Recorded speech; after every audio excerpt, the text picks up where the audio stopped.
Welcome to Kenton Teaches. Enjoy the video. You're starting now. Unlock the iPhone and confirm Photos has the picture you want. Once done, long press the home or lock screen to enter jiggle mode. This makes widgets editable.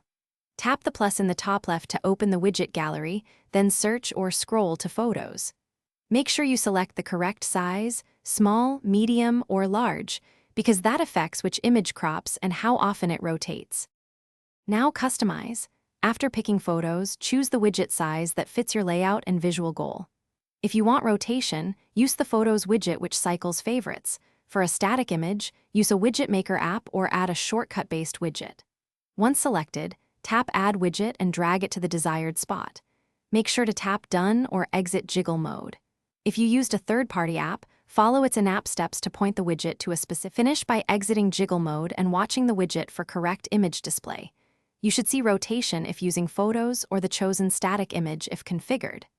If the wrong photo appears, edit the selected album or mark the image as a favorite so Photos prioritizes it. If changes don't apply, try restarting your iPhone, remove and re-add the widget, or reinstall the Widget app. That often clears cache and permission issues so the widget updates properly. Thanks for watching. Please subscribe if this video was helpful.